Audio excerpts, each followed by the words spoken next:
Gusto niyo bang maranasan ang malamig na simoy ng bundok? Ang ganda ng kalikasan. At yung tunay na peaceful vibes. Pero di kailangan lumayo sa Maynila? Tara na sa landing point. Dito sa Nagcarlan, Laguna. Pero bago mag-trip, i-check muna ang lagay ng panahon. Gamit ang Wecamp, updated ka sa weather. Pumunta lang sa wecamp.life. At ngayon, available na sa Apple Store. And coming soon sa Play Store. Hindi ko nga yun. Yun mga ka-camp trip, today is November 1st, 2025. Time check, it's 3 a.m. in the morning. So, tayo yung may camping ngayon kasama ang 8K Wonders at magpapagas na sila. So tayo ay pupunta ng landing point sa Nagcarlan, Laguna. Magka-camp lang naman tayo ng isang araw lang naman, so medyo bitin pero titignan natin. Kaya let's go, mamaya ulit. Kasama ka sa saya. Sa bawat kanto, bagong kwento, lakad sakay walang preno. Bawat tanawin, dami ng hangin, adventure na tunay atin susulitin. Sama-sama, tara na, Red Trip TV. Biyahit saya, dito walang ending. Tuklasin ang mundo, ligaya ang dala. Red Trip TV, kasama ka sa saya. Yo mga ka-camp trip, good morning ulit sa inyo.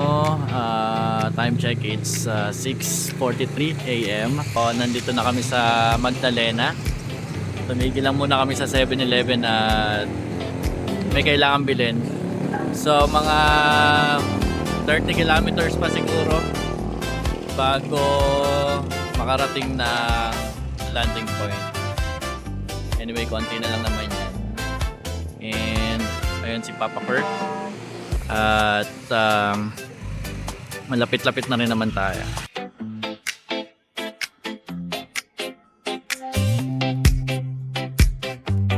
Mula Maynila, mga 2 kalahati hanggang 3 oras lang ang biyahe papunta rito sa landing point campsite sa Nagcarlan, Laguna. Pwede kang dumaan ng South Luzon Expressway, labas ng Calamba o Santo Tomas exit, tapos diretso pa na sa San Pablo at Nagcarlan. Pero kung gusto mo naman ng scenic at budget-friendly route, pwede kang dumaan sa Tanay, Pililla, Mabitak, Lumban, Pagsanhan, diretso paakyat sa Nagcarlan. Mas mahaba na konti pero sulit. Preskong hangin, ganda ng tanawin, at perfect sa mga mahilig sa long ride.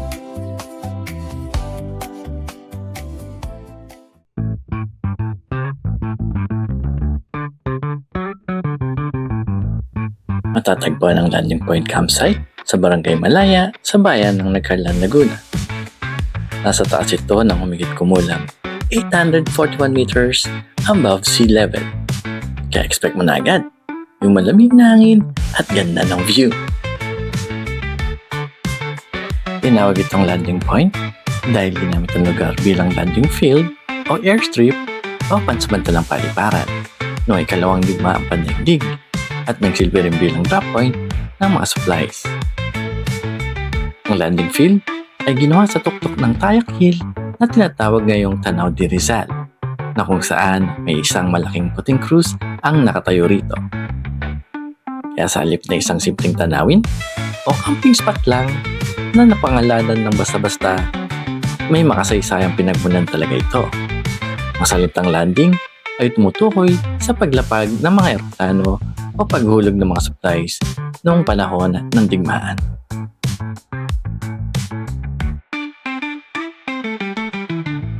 Okay mga camp trip, so time check, it's 8 a.m. Nandito na tayo sa landing point. At hindi lang yan, syempre may mga kasama tayo. Nag-convoy tayo, kasama natin ang AK Wonders. Gamit natin sa Sabana sa Kampayapa. So, na-miss natin magmotor ngayon. Hindi tayo balik motocamp. Gamit natin si Toothless na kinaya naman ang papunta, and actually achievement na naman to kay Toothless dahil ito na ang pinakamalayo niyang napuntahan so far. May lalayo pa dyan soon, titignan natin. And sa ngayon, congratulate natin si Toothless. So okay na, dediretso na tayo sa campsite mismo. Update namin kayo pag nandun na kami. Titingnan natin kung sino pa ang ating makakasama. So, watch out for that. Okay? Ciao!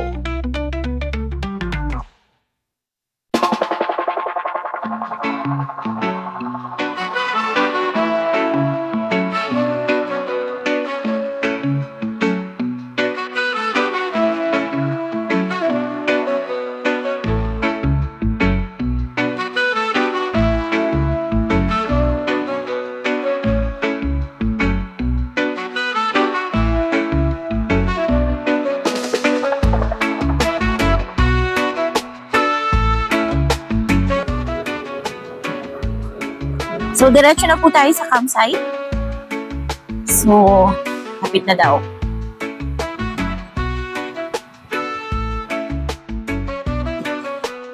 Pinauna na natin yung tickets para mas makabuelo.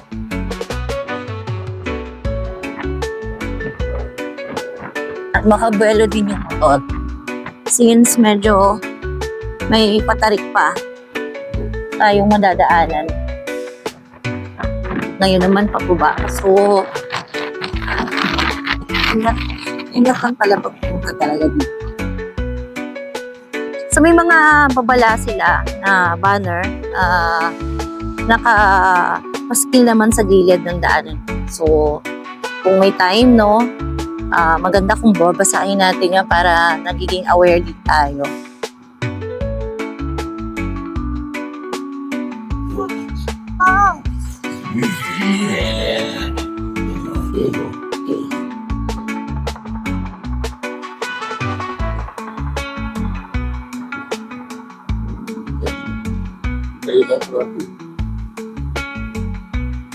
I guess we're here.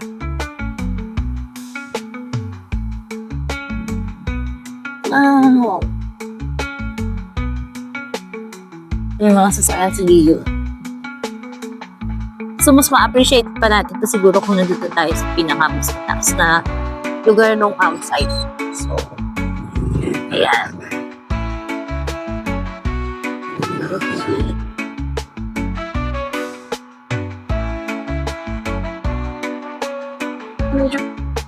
Yung mga ulap, no? Hindi ko siya masabi kung pag yan or ano eh, part pa ng pag yan.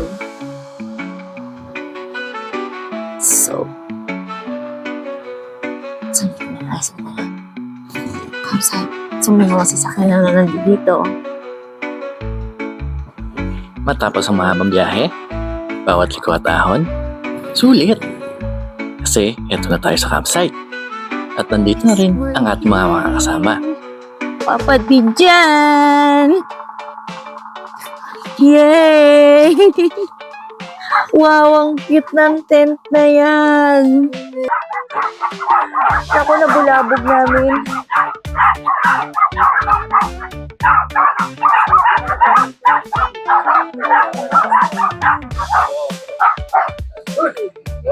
Hello po! Hello po, Ma'am Angel! Hello po, sir! Pasensya na na-istorbo. Dala po yung 4? 5 po. Ay, 5 ba? Sige, akala ko 4. Yung anak ko naman po 4.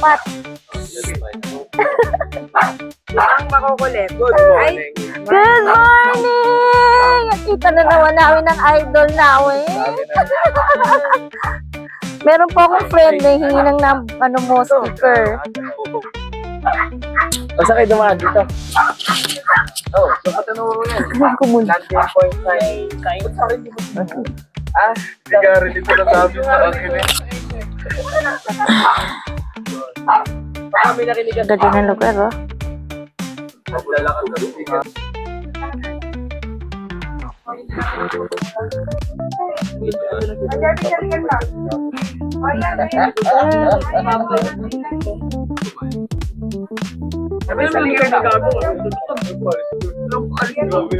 Oras na para mag-set up ng tent.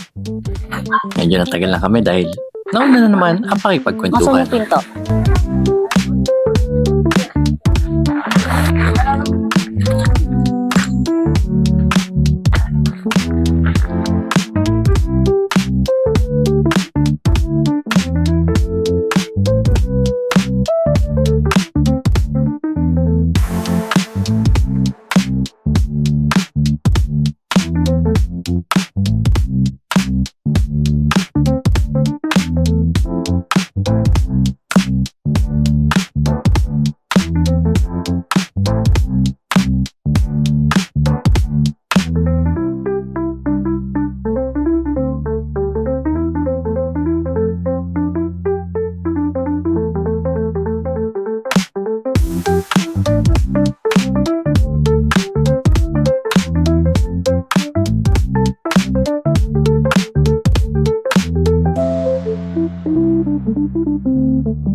Siyempre, hindi mawawala ang konting lambingan namin ni Bossing tuwing nagtatayo ng tent.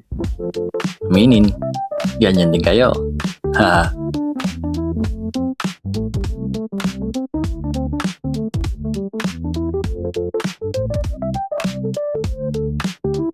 Sa puntong ito, tinulungan na nga tayo ng ating mga kasama na maitayo ang ating fly sheet.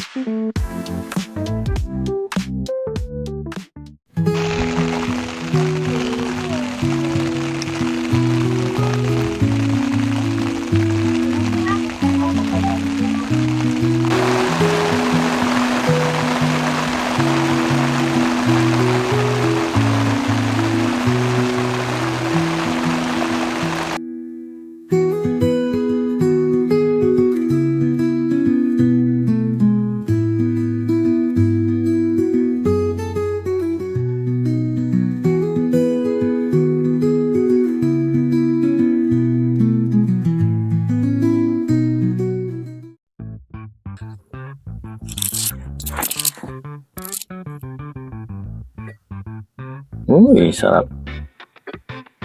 Okay, so mga camp trip, nandito tayo ngayon ulit sa landing point dito sa Nagcarlan, Laguna. So, dumating kami mga 8 a.m. So, bumiyahe kami ng mga around or roughly 5 hours dito sa landing point. And ngayon ay 6 p.m. Kasama natin nga pala si AK Wonders, si Papa Billy ng A&B Viajeros, si Otits Kevin ng Kamperong Singkit, and si Papa Dijan kasama si Mama Angel.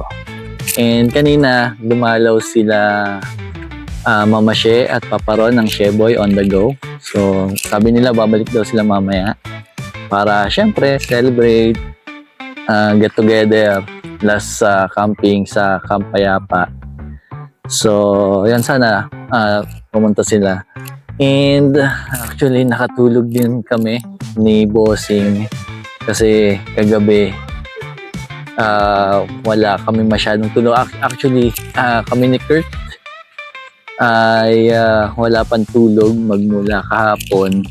So, midlip kami kanina. Si Bossing kasi medyo nakidlip na nakatulog gabi ng 1 oras. Pero, syempre, bitin pa rin. Kaya, ayun, hindi kami masyado napag-video. And, maulan ngayon. Kanina, umuulan. Malakas, hihina. Tapos biglang sisikat yung araw. Kaya, ayun, medyo kwentuhan ng konti. Tapos, balik ulit sa tent. Nag-ayos ng konting mga gamit. And nag-request si Papa Kurt na magluto raw ulit ako ng sardinas na kare-kare. Ngayon naman ang gagamitin natin ay ang roast ball na ang hirap hanapin. At kahapon ay maghapon ako naghanap ng roast bowl. So, ayan, ganyan kalakas sa akin si Papa Kurt. Kaya lulutuan natin sila ni Mama Am ng ating specialty na sinabi sa atin ni Bossing last camping namin nung Camp Gilmore, no? Okay, so ayun, luluto muna ako and then siguro kain salo-salo. Tapos, babalikan namin kayo. Right.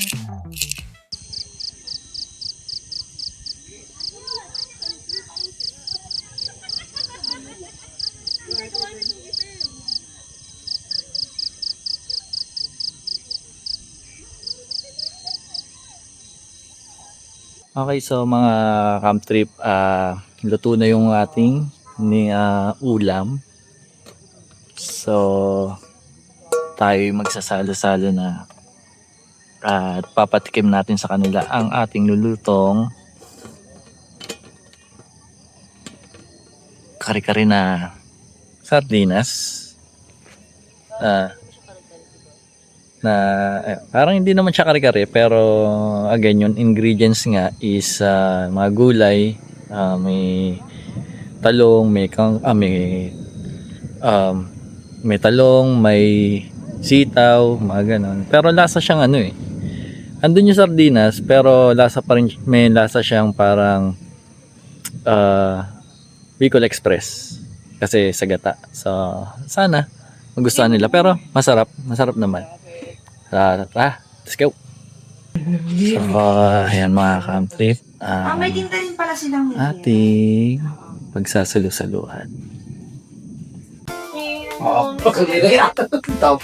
Ma'am She, ang tagal.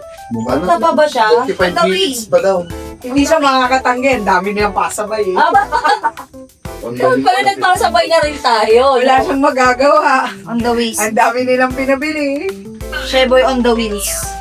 Ang dami nilang pangalan eh. On the loose, on the loose, on the go, on the way. On the wheels. Kung sino talagang wala, siya ang magiging pulutan. Dumami ng tawag sa inyo, Mama She at Papa Rod. Sheboy on the go, go, go, go, go! Sa akin kanina, nagdi-disco eh.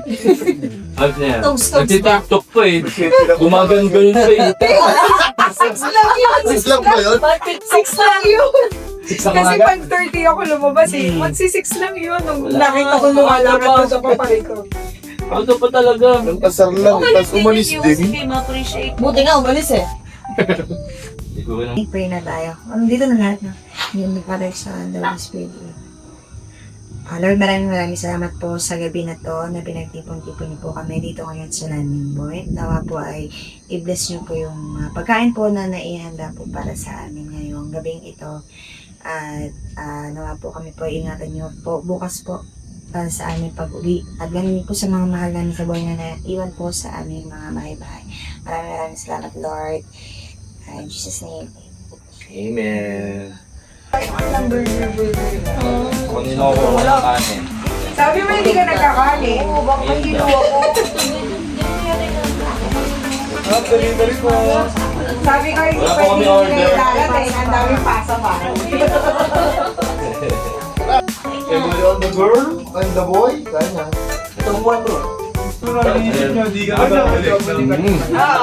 Drawing lang kayo ba na? Wala na, traffic. Oy, oy, dami. Guys. Balik na kami. Mamaya. No, bro.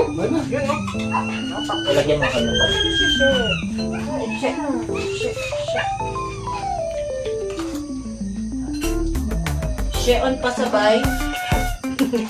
Magsiset up pa ba sila? Pasabay. Na parang hindi yata. Walang pa sa... Bebe.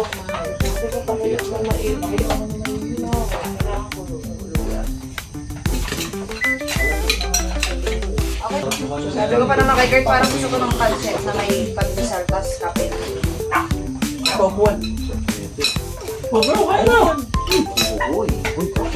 Kare, sardinas na lasang Bicol Express na parang kare. Melts in your mouth. Mukhang nagustuhan naman nila ang niluto natin. Pwede na ba sa susunod na CWC, Papa Pili? Paano to? Hindi ko ma... Hindi naman. Pero pwede pa siyang magpapasya naman. Hindi naman pwede kong sulit. Sarap bro. Ulit. Di ba pala yung sinasabi? Madali lang yan. Hindi kami ng recipe para sa bahay magluluto niya.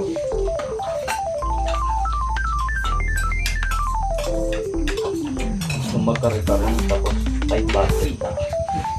So, 5 tapos yung 5552 na. Tatlo. Anong sardinas to? Crossbow. Pati yung sabaw niya kasama? Yan ang pinakamasarap na sardinas. Totoo yan. Kaso napakahirap na hanapin. Karero yan. Kaya kahapon, pinakyaw niya na yata yung ilang piraso doon. At pupunahan siya. Yung rose ball para yung outside. Yung rose ball na pula to? Pula. Nasa bahay green. Yung pa-oblong yung lalagyan. Kulay green. May iba-iba Yun rin ang pala siyang kulay. mas premium yata yun eh. Hmm. Mga ganon. Ayoko nga buksan eh. Ang pang-display. Sabi mo, mamaya mataas na yung value mo. Sabi mo, Pwede na kay Bastoyo yun. Nag-expert na after pala. 5 years, gano'n. Ginising tayo ng malakas na hangin. Kaya napagdesisyonan namin ni Bossing na tanggalin agad ang aming fly sheet.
Okay mga ka-camp trip, time check it's 2:35. So nakapag ayos na tayo ng gamit, nakaligpit na tayo, nakasalansan na rin sa motor. So maya maya uwi na rin tayo, kasama sila AK Wonders, Kamperang Singkit, at si Papa Dijan at si Ma'am Angel. Si Papa Billy ay nauna nang umuwi sa amin. So, kakain muna kami. Hindi kami nakapagdala ng lunch kasi kala namin ay magbubukas yung tapsihan dito. Kaya dito may nakita naman kami na tindahan. So, nag-barbecue na lang kami at cup noodles pansamantala. So, mamaya kakain na lang siguro pagka-uwi. Okay, so ayan si Bossing, katapos lang namin magligpit. Ayan ang aming lunch. Actually brunch. Daya mo na lang. Kape lang kami kanina eh. So ayun, luto na lang kami ng barbecue kay kuya. So nagpaparingas pa lang siya. So ayan, dito kami kumain. Sarado kasi yung tapsihan dito. Tapos may tapsihan din sa kabila. Tapos yung isang, ito is parang coffee shop siya. So, okay, mga camp trip. Kain muna tayo. And update namin kayo. Ilalike natin yan. Papalo natin yan. Thank you po. Baka may putol na kable. Oo, baka may lang naman. Ate, isama nyo nga daw. Tatagalan nyo. Baka ako Ano yan? Trip TV? Kaya, Opo. set ka. Kaway, Tomas. Okay pa nga pala. Nang bahay na. Tubig lang po. Maraming salamat po. Opo. Thank you, Mike. Kuya Mike, thank you po. Babalik pa definitely. Balik po kayo bukas. Yeah. Ay, Thank you. Nice to mama with you. Nice. Papa Kebs. Next time. Sabay-sabay tayo. Magkakapit bahay tayo. Kakapit bahay tayo.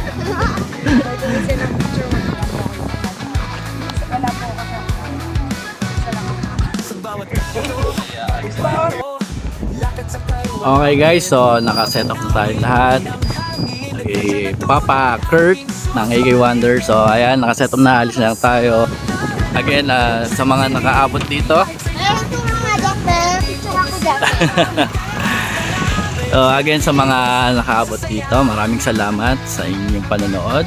And again, don't forget to subscribe, follow our YouTube and Facebook accounts and channels. So hanggang sa susunod, thank you for watching. And thank you for supporting us sa aming camping adventure. So again, this is Red Trip TV and Bossing. Ciao! Sino ang doon, ligaya ang dala. Red Trip TV, kasama ka sa saya. Sa bundok, dagat, o sa kalsada. Kasama ka palagi, saan man dalhin na trip. Tara na't sabayan, huwag na magpahuli. Red Trip TV, kwento ng ating biyahe. Sama-sama, tara na, Red Trip TV. Biyahit saya, dito walang ending. Tuklasin ang mundo, ligaya ang dala. Red Trip TV, adventure para sa lahat.